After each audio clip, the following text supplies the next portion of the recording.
All right, time for us to get started this morning. We're in page 97, 98 of the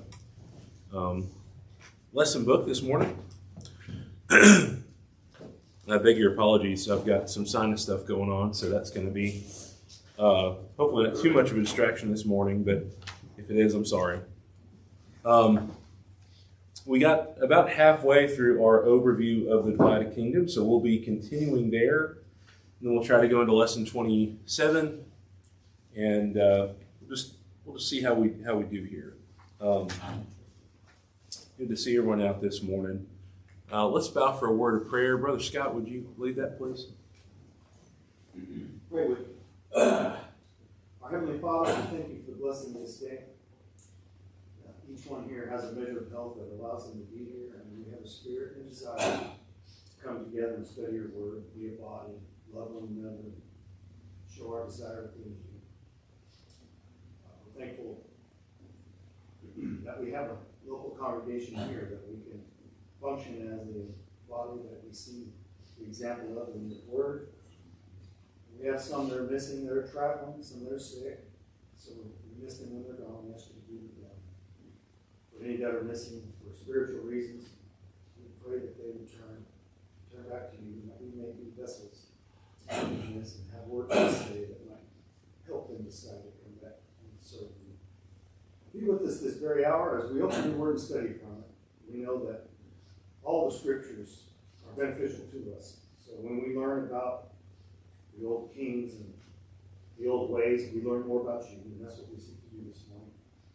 We're thankful for your Son, Jesus, and never let us forget that you are faithful, full of grace and love, and that we will also be faithful to you, that we can partake in this grace and love and mercy and be with you forever one day. Pray this in Jesus' name. Amen. So what are some of the things that we talk about with the divided kingdom as far as the land goes? What kind of borders did Solomon leave behind? Larger, yeah. He had multiple lands around them, paying tribute to them, right? Now, did this last forever? No. What happened to Solomon's kingdom? Shrunk. It was divided and it shrunk over time. And it starts happening fairly quickly. What's interesting is that there's not a lot of pushback against Judah initially, but there's a lot of pushback against Israel initially. What are the reasons why Israel and Judah over time, what are the reasons why they lost so much land over time? Israel lost their land because of disobedience. Whenever they disobeyed, their territory shrunk. Yeah. And they kind of had a rough start to begin with, because Jeroboam, the son of Nebat, caused Israel to sin. And he changed four things. He changed the location of worship. He changed the object of worship. He changed the times of worship. And he changed the priesthood associated with the worship. Meaning that he allowed anyone, not just Levites, to be priests. So there's some other things with like the feast times and things like that he kind of fudged with. And it was all really the goal. What was the goal? What was the reason he changed the religion so drastically? He was afraid he would lose citizens to Judah. Yeah, he's afraid everybody's going to go back. Everybody's going down there for the feast times. So I've got to set up a place up here. And he even made it more convenient. He does not just one location, but two locations. In Dan and where was the other? Bethel. Remember, Dan was up on the northern edge of Israel. Bethel is on the southern edge of Israel, still north of Judah. But of course, him being king was not something that God didn't expect, right? God, in fact, prophesied to him that he would rule over how many of the tribes? 10 of the tribes. And obviously we have the kingdom of Judah, so the tribe of Judah is involved in there. What's the other tribe that was left that stuck with Judah? Benjamin. So that's what we have in this scenario. And as this goes on, we recognize that the glory of Israel is no more. And as we see, the northern kingdom, as we talked about last Sunday, went from bad to worse. And the ruling family in Israel changed 9 times. Remember, all of the kings in northern Israel were what?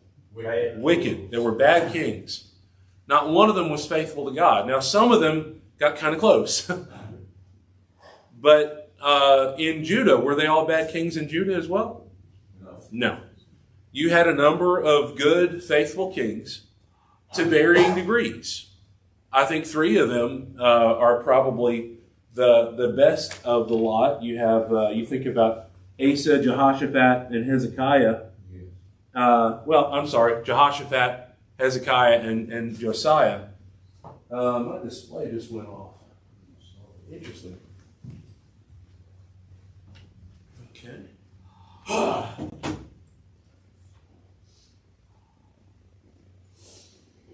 Well, that's a new thing. Okay, came back. All right. Well, I'm just not going to touch that anymore. All right. As long as you don't touch it, it'll be okay.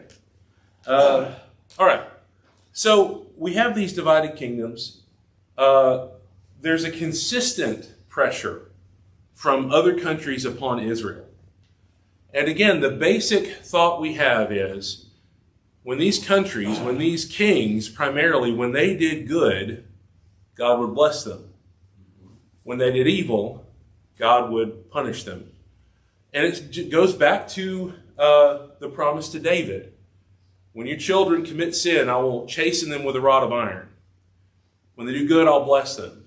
Now, that's not just a 1-1 scenario, because we have points where we're going to talk about even today, I believe, where you have wicked kings that are greatly blessed politically. I think Jeroboam II, even though he is a wicked king, he is blessed generously in the late stage of Israel.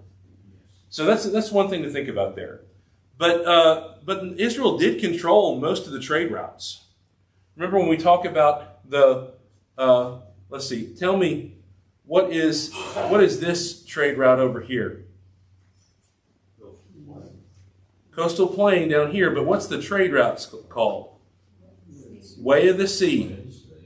And then over here, what's this called? King's Highway. There's one that goes in the middle of them that goes through Jerusalem called the Way of Shur. But the ones that are going to be most traveled are going to be this one and that one. A lot of armies and a lot of people are going to be traipsing through there.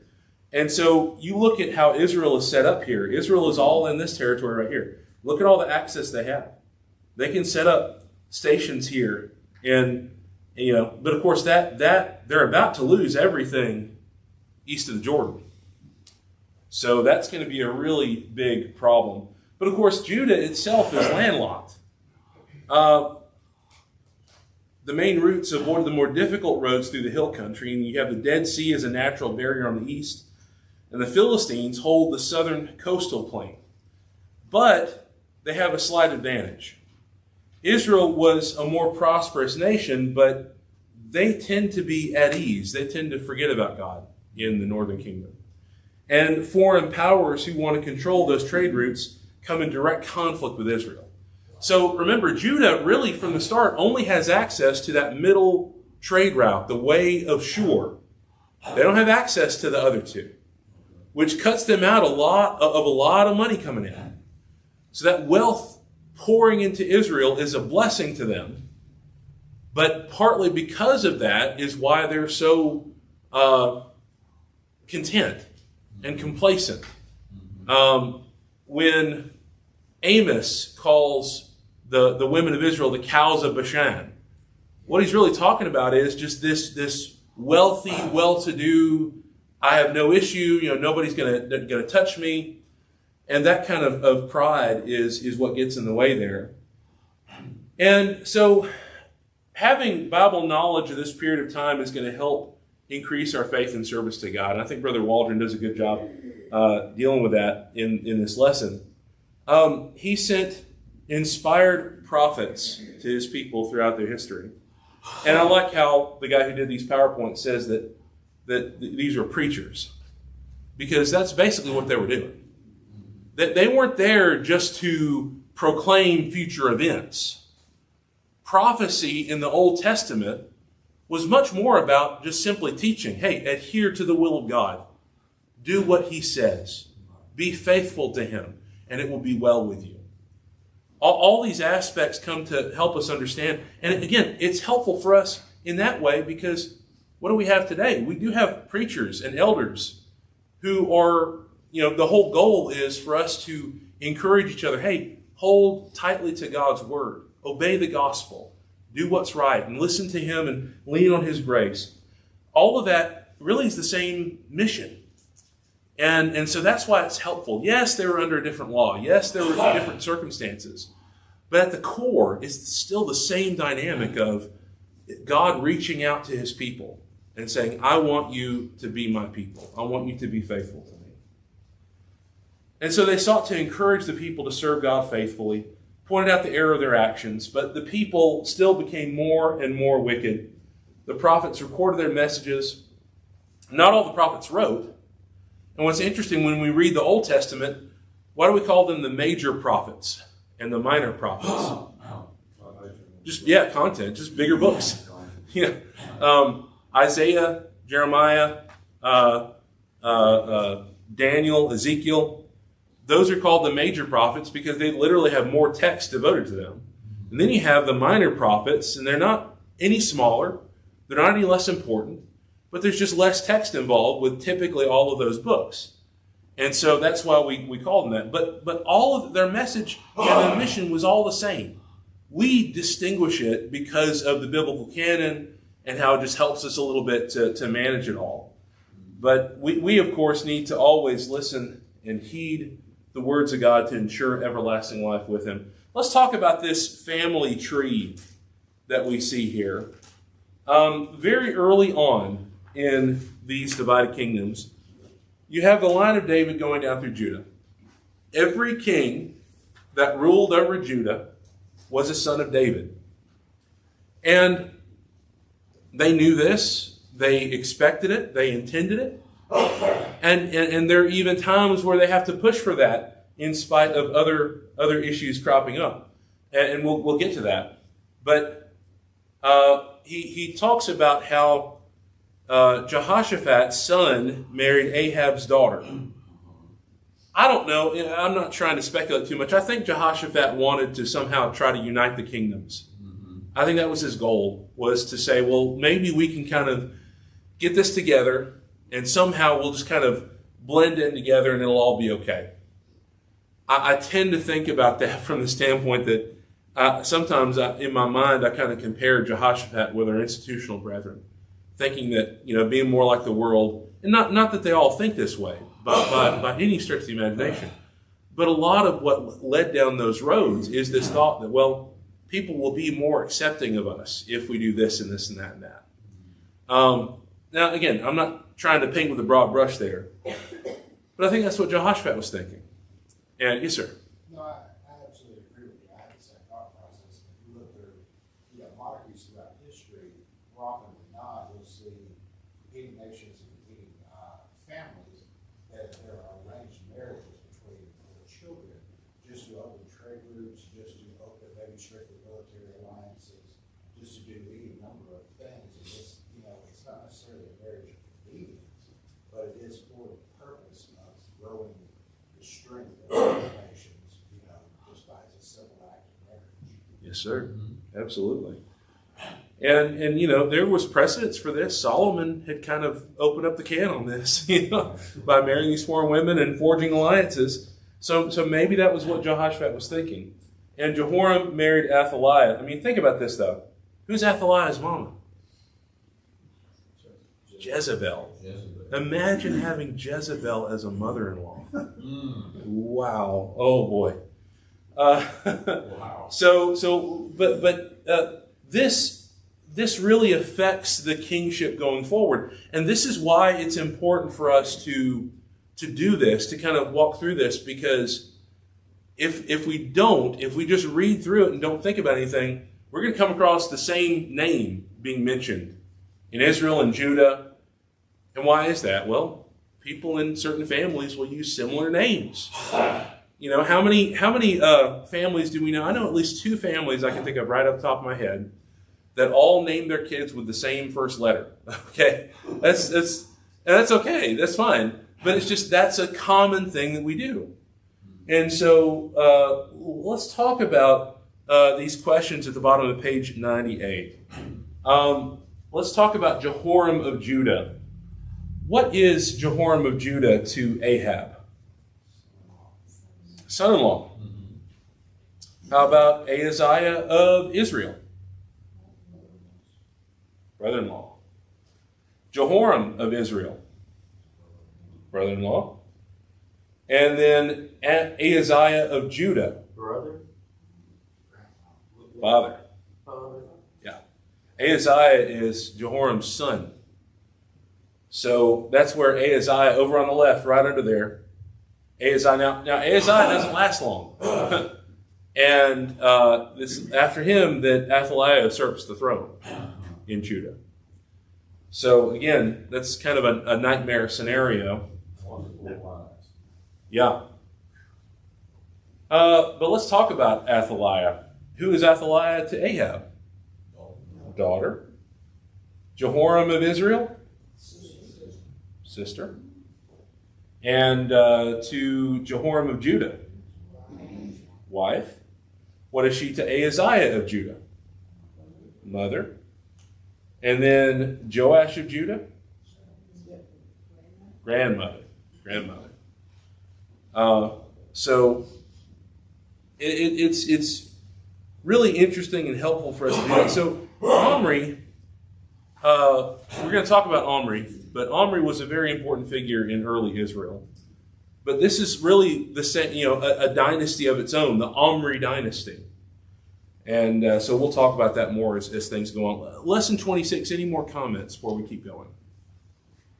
Thankful for the good discussion. All right, let me switch over here. Part one, that's what we want. Okay. So again, the divided kingdom. What he talks about in here is that the charts here, and I don't know how difficult you found it to go through here. Sometimes it's some back and forth. I find it very helpful to go through the passages that Brother Waldron mentions. We don't have the time to read through them all, but to kind of make those links. Again, what we're doing is not so much part of our memory aspect of creating this memory to hold on to it. Writing down these things is very, very helpful, where we can kind of, that helps us to kind of ingrain it in our minds.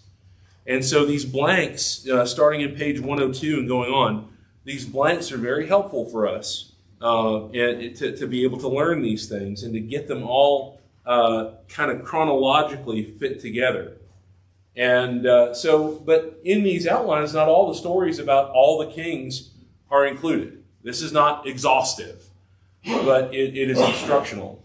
And so only parts of the passages are included. There's no effort to correlate all passages with the historical accounts. And, of course, some kings have more than one spelling. Have you ever read through the Kings and you read about King Azariah? And then in the Chronicles, you read about King Uzziah? And if you actually put those stories together, you realize it's the same guy, but it's spelled a different way. And there are some reasons for that I've frankly heard Brother Leon Malden go through that I have notes for somewhere, but we just don't have time to get into the linguistic aspect of it. But only those enemy kings are mentioned that have a direct role in the Bible story. It is helpful and interesting to read and learn about some of those kings. There's actually a podcast by Dan Carlin called Hardcore History, and he has a series on that podcast called Kings of Kings. And I found it really interesting. I listened to it years ago, and he kind of chronicles from Assyria on through Babylon and up through Greece, and he talks about these countries and their empires and everything. Now, he's not a biblical scholar. He's not even pro-Bible. He basically says that the story of Belshazzar in Daniel 5 didn't happen, right? So he's not to be listened to in some authoritative way, but he gives you an aspect there from secular history, because everything that these secular kings did is helpful for us to understand the other side of it, because it does intersect. So that's just one thing I would suggest if you want to look that up. All right, so all the kings of Judah, except Athaliah, who usurped the throne for 6 years, were the line of David. And the dynasty of the kings of Israel changed 9 times. Think about that. And Israel had a shorter time span than Judah did. So that is, I think we have to really lay that at the feet of God, to say that providentially, he allowed this dynasty to go through and to exist for all this time, for upwards of 400 to 500 years. So many prophets are mentioned during this period. We're going to talk about some of those as we go. Of course, you can see the columns on the right hand, if you're looking horizontally at page 102, the columns on the right hand of prophets and enemy kings. Those are sort of the ancillary aspects of it. What's interesting about the book of the Kings, the first, second Kings, is the story eventually becomes all about the prophets. And I think part of that is because the kings of Israel become so wicked that they kind of pull out of the limelight of the story. They're not really God's main focus at that point. And that's really fascinating to me, because it shows me that the work of Elijah and the work of Elisha was much more important than the respective kings of that time. And then, of course, with the Chronicles, you read through the Chronicles, there's much more of a focus on the southern kingdom of Judah. And I think the reason is that, the Chronicles was written after the exile. And so people were looking back and hearkening back to those things, whereas the Kings was written before the captivity. So there's a lot to think about there. But we have mentions of the schools of the sons of the prophets. And if you have gone through your reading and wondered, well, what was the sons of the prophets? What are we talking about there? Well, the earliest one we find is in relation to Samuel, back in 1 Samuel 10. So it seems that whatever these were some sort of schools to be able to train or help people to be prophets of God. And I don't know what the specifics are of that, except that we know that there were people who dedicated themselves to that work. So the charts include the prophets of God who had direct contact with the kings or played a prominent role in the Bible story. Some of them, as you read through in the divided kingdom, aren't even named. Sometimes you come across a passage where it says a man of God came to visit so-and-so. We don't even get the name of that fellow. You think about all the prophets that never got any credit, never got any, trumpeting, never wrote anything, and yet God still knows who they are, and God still cares for them. And God blessed their work by including some of that in the Word. 5 different maps for this period covered by the charts, which again helps us understand there's a lot of changes happening throughout all this. This is really, even though the people of Israel, they wanted stability, part of what they wanted in the king was this stability. We're just kind of all over the place, and we've seen this stability. But actually the divided kingdom caused more instability over time and more weakness as time went on. And so the maps will show the kingdoms at their strongest and weakest points, and also show the boundaries of their worst enemies. So here, again, this is the divided kingdom in the days of Rehoboam of Judah and Jeroboam of Israel. Now I want to just stress here. Here you have more or less the land that Solomon had. Now you got some outliers here, but generally that's what you have. Now, as we move, we think back to, that's a little more zoomed out, the empire of David and Solomon. There's all the land, right? There's all that green right there. That's the area that David conquered. And that continued into the reign of Solomon and even expanded up with his influence all the way to the river Euphrates up in the north. You see that? So I just wanted to say, this is a lot of the land that they had, that Solomon had, but it's already starting to shrink down. You're already starting to see problems with the Philistines, problems with Syria over time. Syria is going to become a very big threat to northern Israel. The kings of Judah and Israel. We're going to talk through some of those things. Here are the kings of Judah, and we're looking at about 922 to 843 as far as the times that these rulers reigned. Rehoboam, Abijam, Asa, Jehoshaphat, Jehoram, Ahaziah. Jehoram is likely the worst king of this lot. He's really bad. But Asa and Jehoshaphat are the best of the lot here. And then with Israel, there's Jeroboam, Nadab, Baasha, Elah, Zimri, Omri, Ahab, Ahaziah, and Jehoram. And I like how on the PowerPoint they've put together Ahab's prophet, with Elijah, although Ahab would hate to have Elijah be called his prophet, but he is paired with him very often. And then Elijah's work continues into the reign of Ahaziah, and then by the time Jehoram is reigning, Elijah has already been, what's happened to Elijah? He was taken to heaven. Taken to heaven in a fiery chariot, translated. And so you have Elisha, the one who takes up his mantle, working in the time of Jehoram. Any comments or any questions? Don't want to just push through this too long, too far, too close, whatever, too quickly. Whatever I'm trying to say here. Rehoboam was the son of Solomon. You ever read through Proverbs and think about Rehoboam? I do. I read through Proverbs and I'm thinking, here's the wisest man who ever lived, with so many passages in that text saying, "My son, Yes. do this, do this, do this, do this, this." And then you look at Rehoboam, it's like, boy, either Solomon didn't do a very good job of teaching, or Rehoboam didn't do a very good job of listening. Right. But he refused to lighten the people's burdens. The 10 tribes rebelled, and only Judah and Benjamin remained loyal. Remember we talked about how he tried to go and retake Israel, right? He was going to get ready and take an army up there and just force them back into the kingdom. What happened? God told him not to go. This thing is from me. This is from me. This is something that I put together. This is my intent.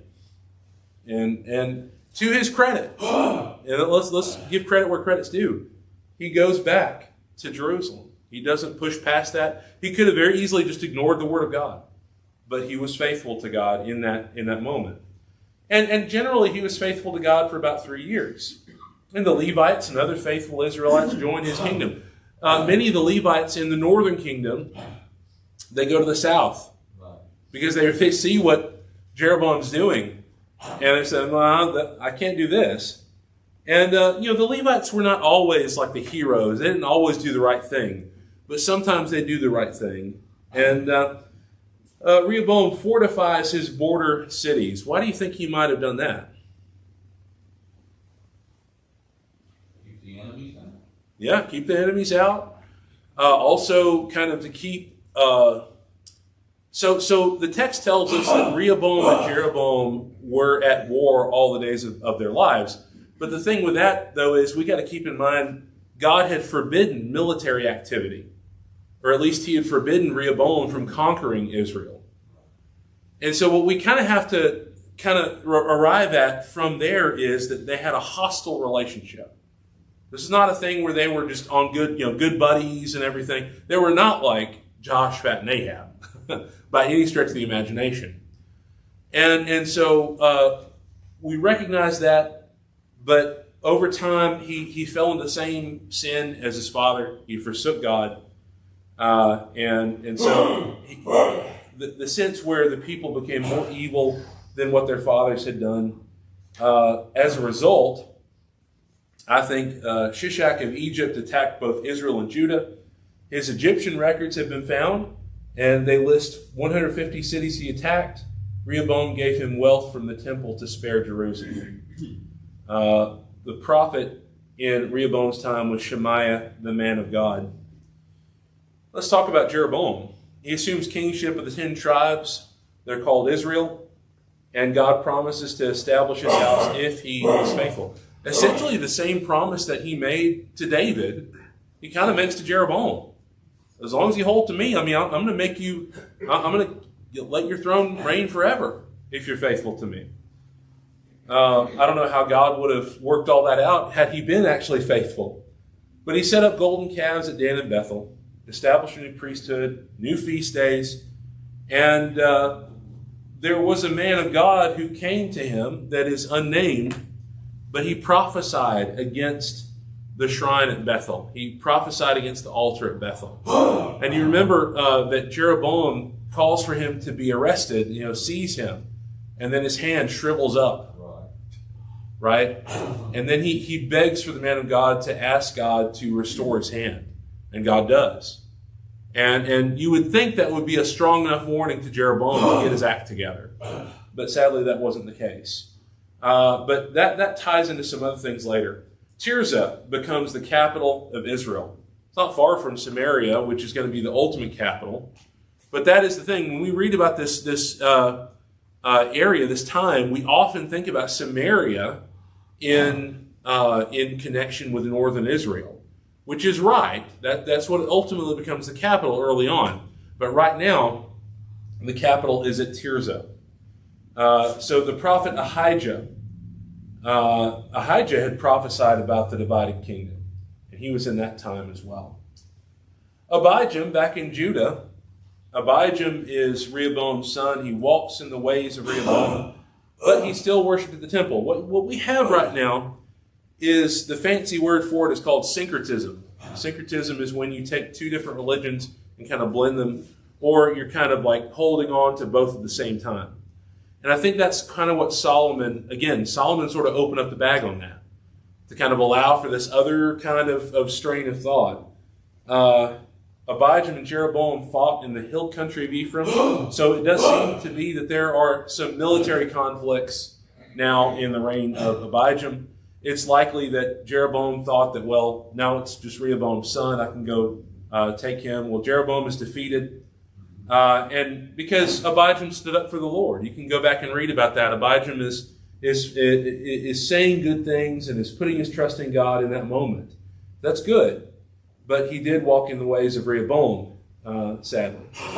But then we come to Asa, and you already see something. So with Abijam, 3 years did he reign. Only 3 years. Let's go back to Rehoboam. Jeroboam is 22 years, and we'll talk more through him. But Rehoboam, 17 years. So now with Asa, you have a 41-year reign for Asa of Judah. And I think part of that is because he did right before God. He put away the idols from the land. He was delivered from Zerah the Ethiopian and his 1,000,000 men. There were many years of peace because of Asa's faithfulness, and many from Israel moved to Judah. And that's an interesting thing to see as well. He hired help from Ben-Hadad of Damascus to fight against Baasha of Israel, which was a major stain in his record. The prophet Hanani reproved Asa, but Asa cast him into prison. There's some chinks in Asa's armor that we see, and he becomes diseased in his feet and does not seek God's help. But he was a good and obedient king for 35 of his 41 years. One thing we learn from Asa is, even though some of these guys don't get it all right, it's still a matter where God sees the good that they do. And the record says that Asa was a good king. We need to be careful that we don't let this particular events that are described in a king's life, we don't need to let that allow us to throw out the testimony of God about who that man was. The reason I say that is when we read through Genesis, Do we think about Lot as being righteous Lot? No, not really. We come away with, well, this guy's weak as water. But then we read the New Testament, it's like, no. He was righteous Lot. That's how he's described. I have to accept that. If I believe what the Word says, that's what I have to believe. And I have to understand that even back in Genesis, there were things I didn't see about Lot in that story that God is telling me after the fact. And it's the same thing here. Yes, sir. Look at David.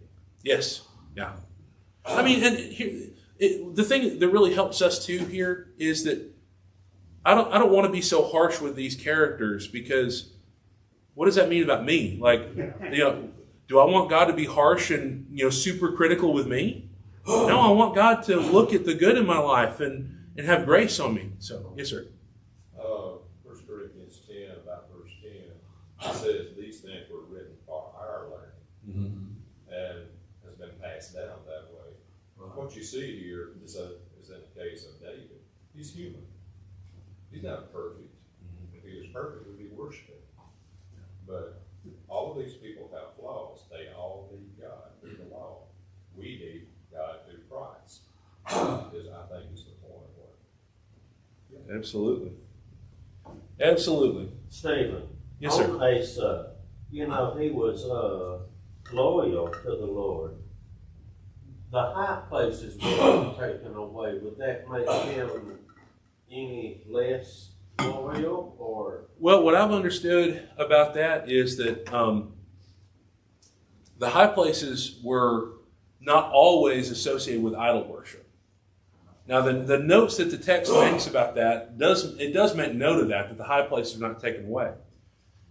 What I've understood is that the high places were kind of, it's not that they were separate from the king per se, but I think when you see the high places removed, that's just sort of a testimony of how zealous that king is. The other part of that is that sometimes people would worship God on those high places in their own way. So that's another aspect of it. That's kind of a nuance there. So whenever we see the high places were not taken out, that's not great. But I wouldn't personally say, like, again, I have to trust the record. If the record says he was faithful to God, that he walked in the ways of God, I accept that. And then everything that's kind of a weakness there, it's like, well, he could have done better there. But does that make sense? Mm-hmm. So, yes, sir. I think it may be in the intent of why those high places were built. You remember Solomon built them so that his foreign wives could worship idols. Now, later on, they may have been used for something else, but that was the initial purpose that they were put there. Sure. And certainly the ones that, like I said, are the most zealous, like Hezekiah and Josiah, they take it out. I mean, they're gangbusters in taking out any kind of idol worship. So the prophets of Asa's day are Azariah and Hanani. And then the enemies, Zerah the Ethiopian, probably of an Egyptian army. Nadab of Israel did evil as his father did. He was slain by Baasha, murdered by his own people. And then when we look at Baasha of Israel, destroyed all of Jeroboam's family. Now this was part of God's prophecy. If he wasn't going to be faithful to God, then God would remove his family from the face of the earth. Like there would be nobody left of his family lineage. And that's what he did. And Baasha fortified Ramah to keep his subjects from joining Asa's kingdom. It's kind of funny. People, are they building the walls to protect us? Keep people from coming in or keep us from going out? That's kind of how it comes across there. But Jehu, the prophet, not Jehu, the guy who rules later on in Israel, different guy. But Jehu, the prophet, foretold the destruction of Baasha's family. And enemies at this time were Ben-Hadad of Syria. Elah reigned for 2 years. He was slain by Zimri, an army officer, as he was drinking himself drunk. Elah is murdered by his own people, and there are some warnings about that, right? With Israel, with alcohol, we go back to Proverbs 23 about that. It's not for kings to do that. But Zimri kills all of Baasha's family But this is a man who reigned for 1 week, by the way.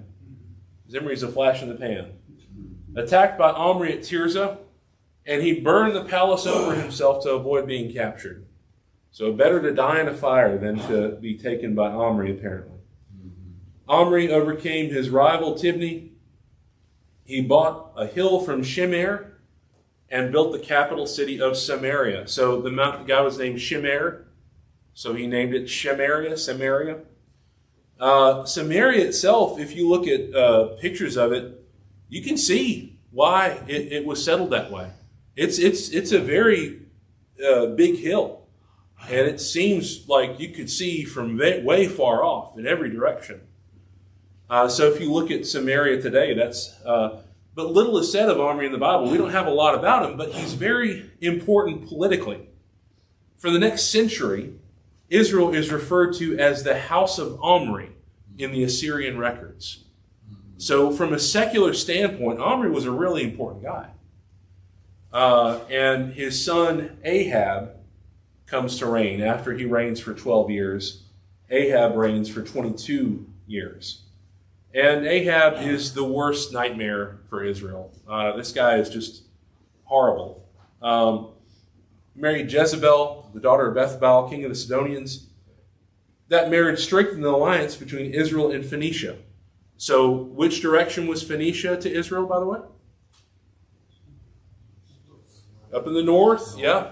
Northwest of there. This is the first time that Baal worship, Canaanite deities, became the official religion of Israel. It was state-sponsored. This had never happened before in Israel. But in this time also, Jericho is rebuilt. And that fulfills the prophecy of Joshua in Joshua chapter 6. Of, let nobody rebuild this. And if they do, let their son's bones be in the foundation. That's exactly what occurs if you go back and read about it. The prophets of this time, of course, Elijah, Elisha, Micaiah, and then his enemies, Ben-Hadad of Syria.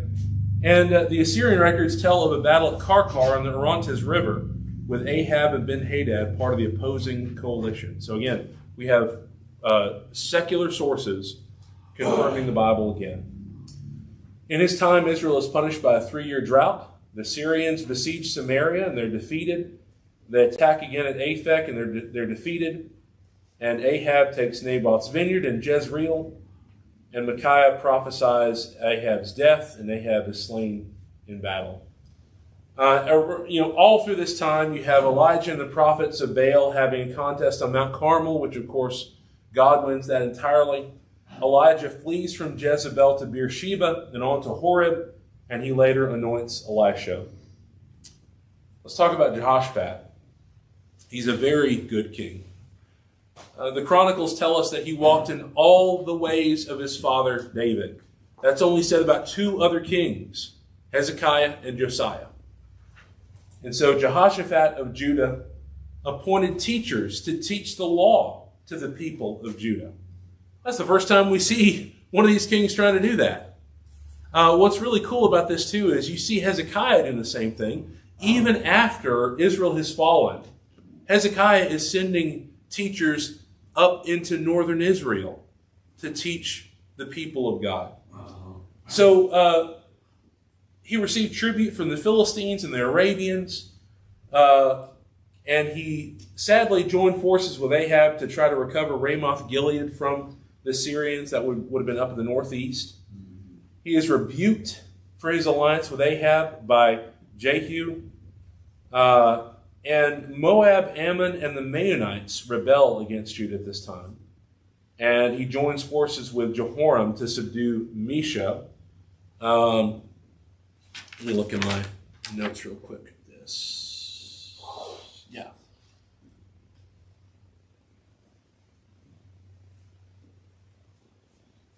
Yeah, no, that was from Ahaziah. I thought something was in my notes there. Okay. Let's talk about Ahaziah and Israel. Jehoshaphat's a good king, but he has so many intermarrying aspects there. But Ahaziah worshipped Baal and Jeroboam's golden calves. Moab rebelled against Israel. He joined forces with Jehoshaphat to have a navy at Ezion-Geber. Remember when we talked about with the Gulf of Aqaba. Remember, with the Arabian Sea, you've got those two gulfs going in. The Gulf of Aqaba. Can't remember the other ones. Anybody remember the other one? Suez. Thank you. The Gulf of Aqaba. Yeah, I'm mirroring this. I'm trying to get this right. I should have put a map up there. I'm sorry. Anyway, my point is, this is to the south east of Judah and Jerusalem, and this is a port city that would allow for trade from other nations down from the Arabian Ocean. So that's what we want to keep in mind. That's why having a navy at Ezion-Geber would have been a good thing. But Jehoshaphat is reproved of this. He doesn't, God doesn't want him to do this, and the effort fails. And Ahaziah is mortally wounded in a fall and doesn't seek the help of God in that. Again, Elijah and Elisha are around at this time. Enemies being Mesha of Moab. The Moabite stone, which is a stele, has been found. It tells of his victories in both Israel and Judah. Jehoram of Israel, the son of Ahab, brother of Ahaziah. He's wicked, but not like Ahab. Has numerous conflicts with Syria. Samaria is besieged until the people are nearly starving. But then they're spared by divine intervention. What's interesting about Jehoram is he does call upon God to help him. And God does help him at that point.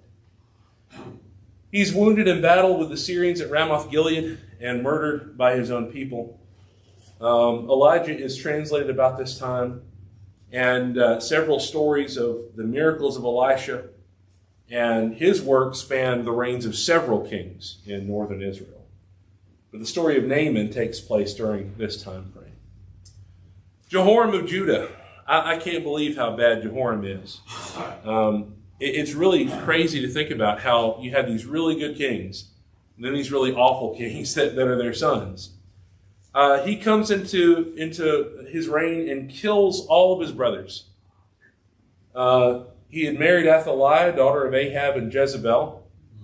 Edom revolts against Judah. Judah is attacked by the Philistines and the Arabs that were near the Ethiopians. And they took all that he had except Jehoahaz and Athaliah, also known as Ahaziah. So Jehoram of Judah and then Ahaziah of Judah is a very wicked king. He goes to visit Jehoram in Jezreel where he's recovering from his wounds. Jehu is anointed king at this point in Ramoth Gilead and hurries to Jezreel where he kills both kings. Now Jehu is one who is prophesied to actually wipe out the house of Ahab.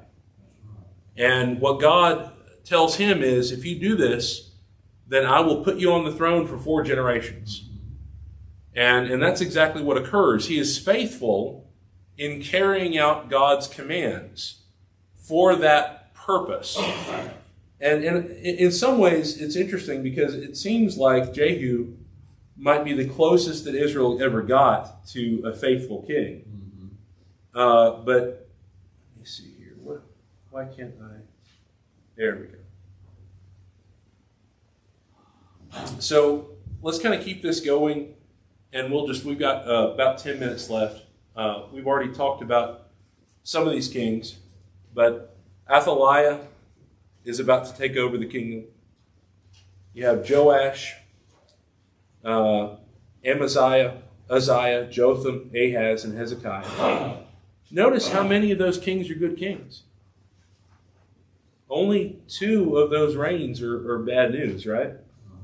Now, not all of these men are the best of the best, but I think you've got a lot of good faithfulness here. And then when you look at Israel, in this lesson, this second part of the chart of the kings, then we get to the point where we're going to hit on the end of the kingdom of Israel. We're not going to get that far today. But I do want to talk about Athaliah, if I may, the daughter of Ahab and Jezebel. Just bad news. She comes into her reign. She kills all of her grandsons. Now, how crazy do you have to be to kill your grandchildren? usurped the throne, was very wicked, worshipped Baal, and destroyed part of the temple. But she was ultimately executed. She was murdered by her own people. And it soon returned to the line of David. But let's talk further about Jehu, who ruthlessly killed Jezebel, fulfilled the prophecy of Elijah. That goes back to, remember when Elijah had run from Jezebel? And God told him that, the work to be done. And you go back to, well, I'm just about right there. Chapter 19 of 1 Kings, where he tells him in verse 16, also you shall anoint Jehu, the son of Nimshi, as king over Israel, and Elisha, the son of Shaphat of Nimshi, as king over Israel. And Elisha, the son of Shaphat of Abel Maholah, you shall anoint as prophet in your place. It shall be that whoever escapes the sword of Hazael, Jehu will kill. And whoever escapes the sword of Jehu, Elisha will kill. What God is telling Elijah here is that I'm going to take care of all these people. All these wicked people that you're scared of, that are trying to kill you, that want you dead, I'm going to take care of them. And here's how. I'm going to do it through your hand. Now, what's interesting about this too is this gets actually translated into the mantle of Elijah as well. Some of these things, it's actually Elisha that anoints them. So Elisha anoints Jehu and Hazael and other things. So there's this sense where the work of Elijah is what is the main goal here and the main purpose as things go on. So this was a fulfillment, when he kills Jezebel, this was a fulfillment of the prophecy of Elijah. He killed all of Ahab's family, all his relatives and officials. He killed the Baal worshippers. And he had the opportunity to turn Israel back to God. But instead he turned to Jeroboam's golden calves. Right. Of course, God's angry about that. Israel begins to lose much territory. And again, at this time, you have Elisha. I want to get to this real quickly. Here is Jehu. Let me see here.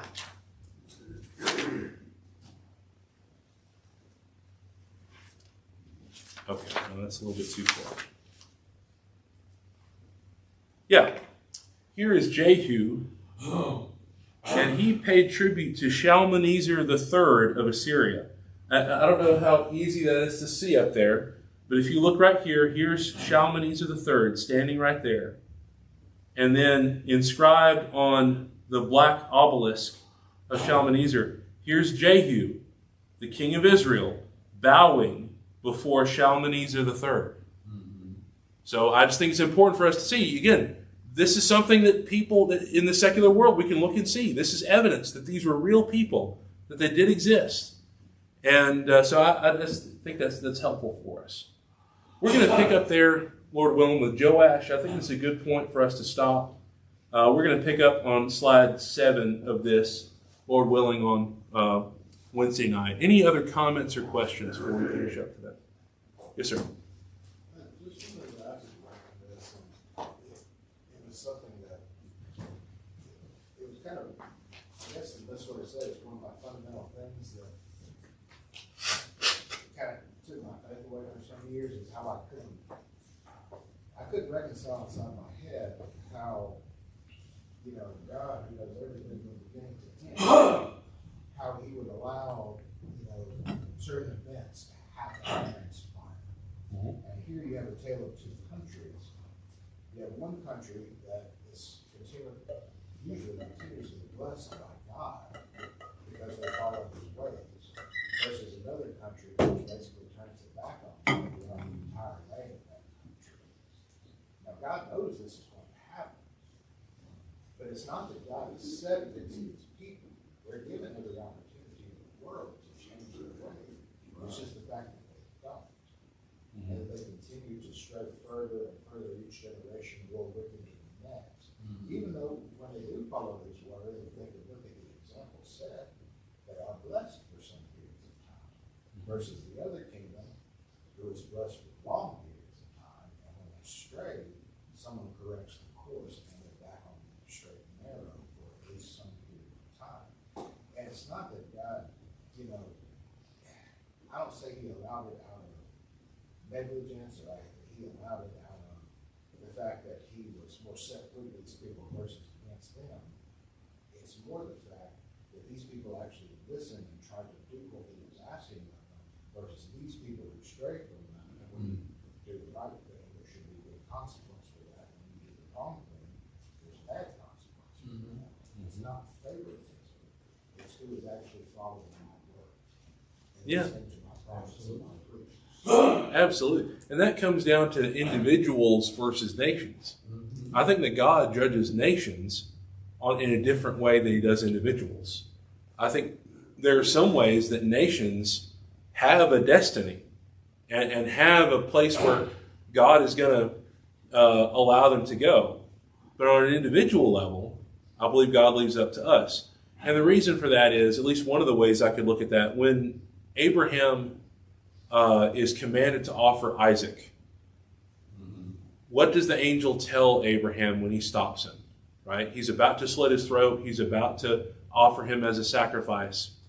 And God stops him and he says, don't harm the child. He says, for now I know that you love me, seeing as you have not withheld your only son from me. And you look at that, it's like, well, how did God know then when he didn't know before?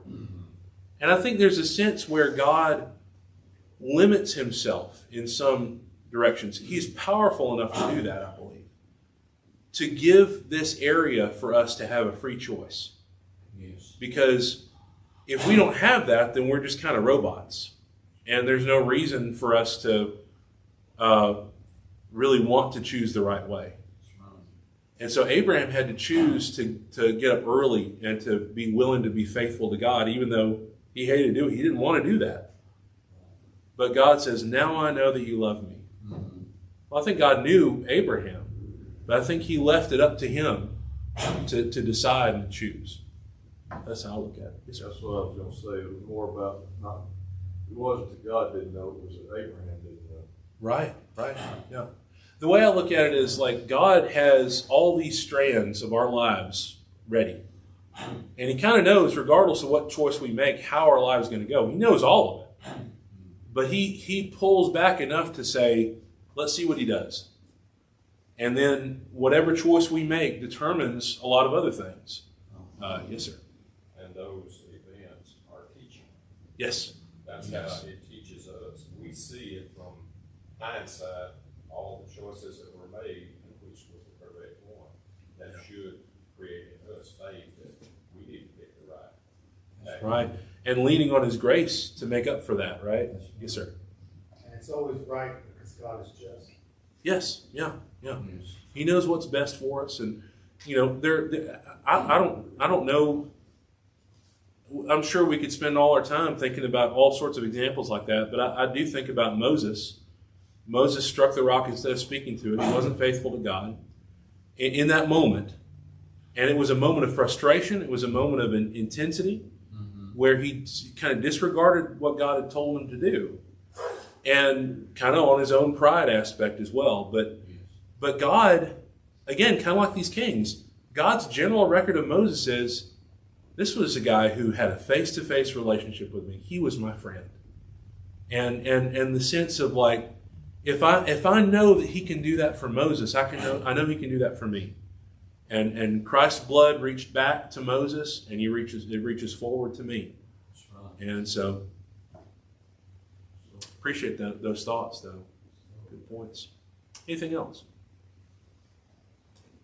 New Testament, I'm not sure it's an exact parallel, but in Revelation chapter 3, God wrote to the angel in Sardis, the angel of the church of Sardis, I know your works that thou hast in name, you live, you're dead, be watchful and strengthen the things which remain that are ready to die, for I have not found the work of thy works perfect before God. Remember therefore how thou hast heard, hast received and heard, and hold fast and finish, therefore thou shalt not watch.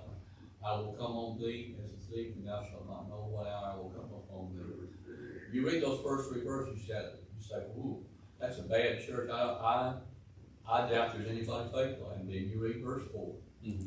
Thou hast a few names, even in Sardis, which have not defiled their garments, and they shall walk with me in white, for they are worthy. Even in an unfaithful congregation, there can be, as it were, a remnant that God will save.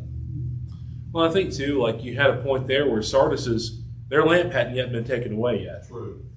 So there was still time for them in some ways, and we don't have that time point, but we make our decisions the best we can.